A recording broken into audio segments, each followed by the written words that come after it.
Hi. Today we're talking about something probably all of us know intimately, and that is called the sunk cost fallacy. It's another cognitive bias. It's a cognitive bias, and it's easily described, commonly described as throwing good money after bad.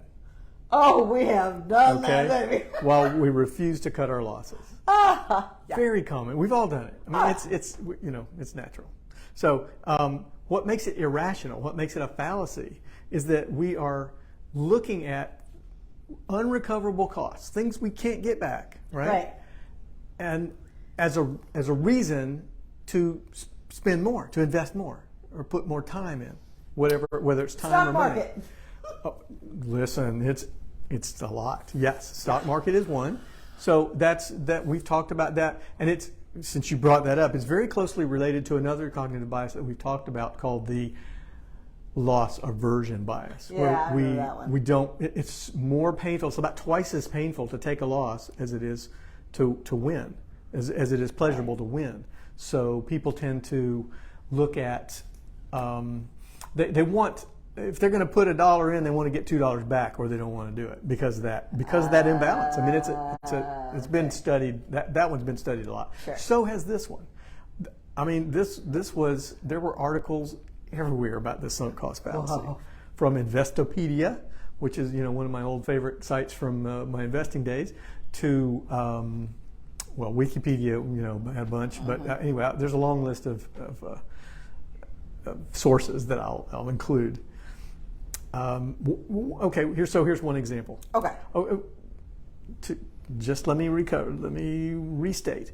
So we're talking about when we're looking at something from the past, something we've already done or already spent, and then deciding, making a decision in the present.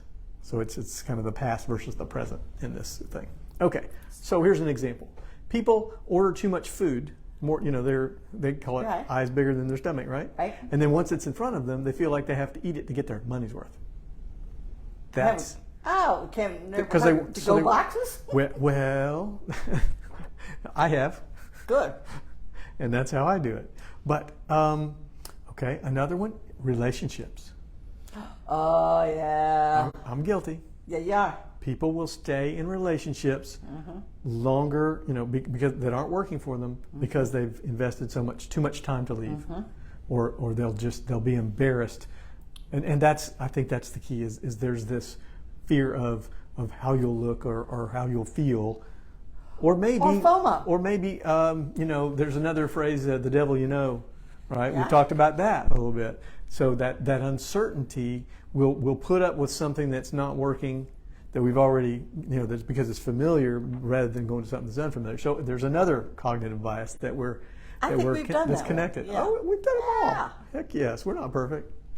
And I've quit trying. Well, I'm saying FOMO, fear of missing out. Fear of missing out. Yeah, fear of missing out. You actually said it yesterday with somebody that you were working with, and it's like, dump them, and you're going, no, but I'm afraid they're going to miss something that they're going to say that's going to trigger. No. That is exactly what triggered me to pick this cognitive bias for this, was your pointing out to me, cut your losses. You said those words. I did. Cut your losses. And yeah, it's something I paid for and turned out to have very low value, and the guy just keeps changing the product and coming up with new things to sell me and messing with my head. Marketing. So there's marketing. One of the things in general things in marketing is this principle of, wanting to get us to convince us that there's more value in what we're buying than what we're paying. So it's kind of the flip side of it. Okay, here's another example. People sometimes have argued that it's a war.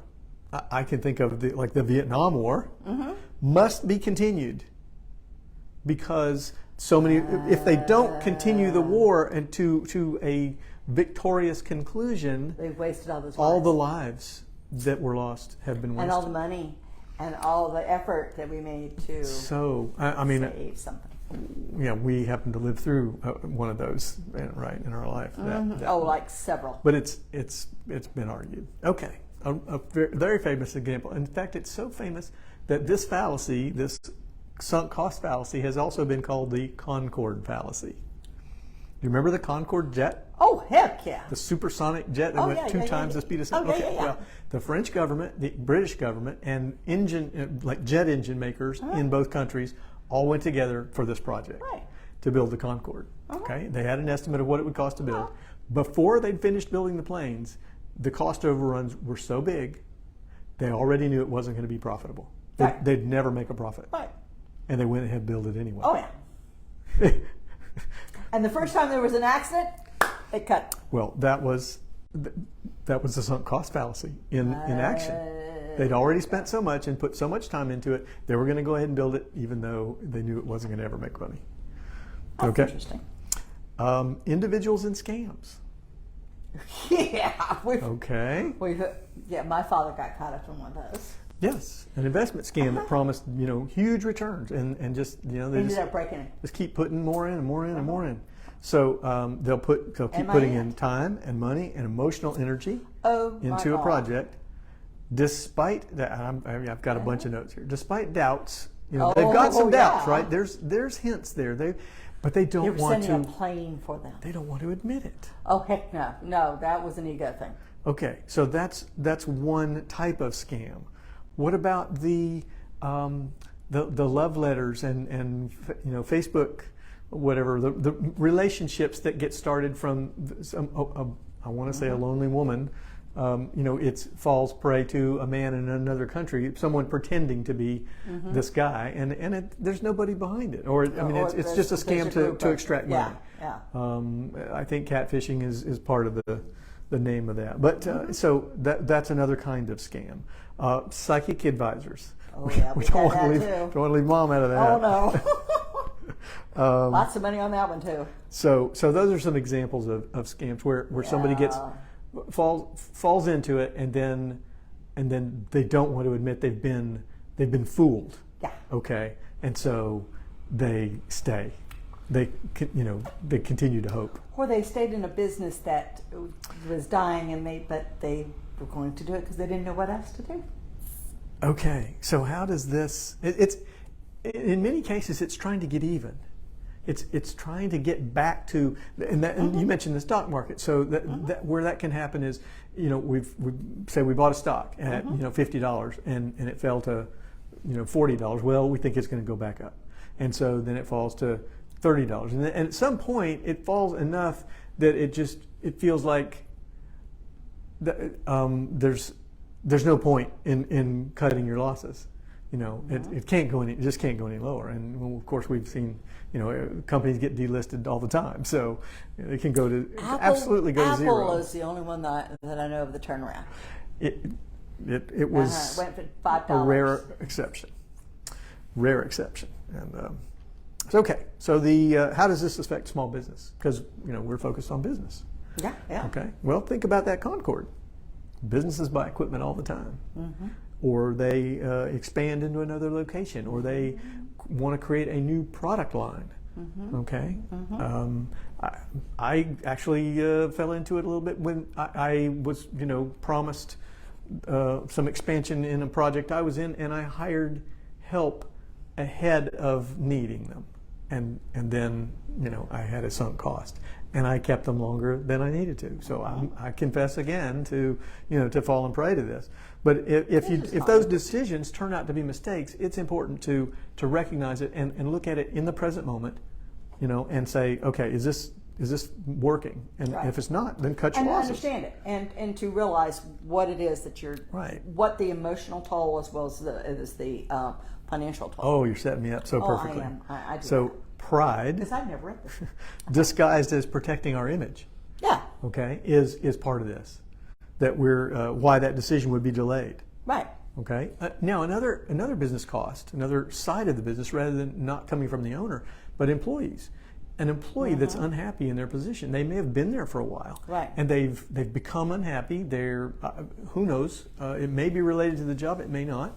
Or they may have outgrown the position. They may just be stale, right? And that's growth through a company or through a position is natural. So if they decide not to move, not to change, because maybe they're afraid it's going to be more uncomfortable to change than to stay where they are, but they're unhappy, what is the cost of that? Yeah. To the company? Well, and to the employee. Well, the cost to them, yes, certainly. But also in terms of the company, the effect. How does it affect the business? Well, you've got lowered productivity because an unhappy employee is unlikely to be very productive. And then about them. And then whatever mood that they're bringing, that dissatisfaction that they're feeling is going to infect others. It's going to be in the workplace. So it's important to be monitoring for employee satisfaction and engagement. Right, that's a big thing. Yeah. Okay, so now we talk a lot about emotional intelligence. How does this relate to emotional intelligence? Well, the first two quadrants of emotional intelligence are self-awareness, knowing what we're feeling, and being able to identify it, and then self-management. What do we do about that, about what we're feeling? So we need to be able to notice what we're feeling accurately, and then when we get caught up in this fallacy, we're trying to get back to even. Okay? So we're trying to somehow recover something we sense we've already lost, and we don't want to admit it. So that's where we need honesty. We need to be honest with ourselves, and we need to admit that it's not coming back and let it go. Okay? And then and that's where the courage comes in. So we need both honesty and courage. The courage, part of that self-management is summoning that courage. Right. And being willing to own our mistakes. Right. And it's not always a mistake. It's not happy either. Sometimes times just change. Okay. And sometimes our needs change. Well, not only our needs change, but the economy changes, or COVID comes back in, or crap happens. Whether you want to do or not. And lastly, mindfulness. So how could mindfulness help? Because that's another, very kind of related to. It's part of our self-care, and it's part of it's related to emotional intelligence. Okay. So mindfulness, one of the effects of mindfulness is being fully present. Right? It's about getting fully right here, right now, and noticing everything around us and what we're feeling. If we do, we need that. We need to be fully in the present and looking forward when we're getting past this sunk cost fallacy. Yeah, because otherwise we'll project that. Oh, it's still going to be over there. It's still going to. It's very I can focused. See it. It's very like focused in the past. We've paid for this. The money. Well, okay. I remember how I am about garage sales. Yes. I can't stand to be at the garage sale, but because I can't get over what I paid for something. Right. Right? I can't. We're selling something for $1 that I paid $20 for, or $5 that I paid $100 for, and it just fries okay. And cookies. So really bad. That's an example of staying attached to that past. That's that sunk cost fallacy in right there. Or there's in my closet. There's a dress that I paid a lot of money for, with the hopes that I would get down to it, and it's still sitting there looking pretty on the hanger, and not on me. And another one of those. We could go on and on. Oh, but yeah. Do we spend at times? Do we spend money fixing something, fixing a car, fixing up a house, and knowing right. We do have to be able to evaluate what the value of something. If we repair something, what is the value of it versus. We're going to have to pay back. Selling it as is. Right. So, in the real estate market, a lot of times, people will do a coat of paint, or they'll spend money fixing up a kitchen in a house they're not planning to live in, because it adds, they'll get twice that out of it in terms of the sale price. Okay. Right. So that's an example of making a decision right now about the future, about if I spend this money, will I get a return on the money? Right. But it's not. It's very important to separate that from what you paid in the past and money you've already spent that you can't get back, and it's not related. So it's very much about being right now. Right. So that is the sunk cost fallacy, and a lot connected to it. I hope you've enjoyed our little discussion here, and we look forward to seeing you. It brings up a lot of stuff. It's life. Life is messy. It is life, and it is messy. And we learn. That's right. Hopefully. So we look forward to learning with you in another video. Thanks. Bye.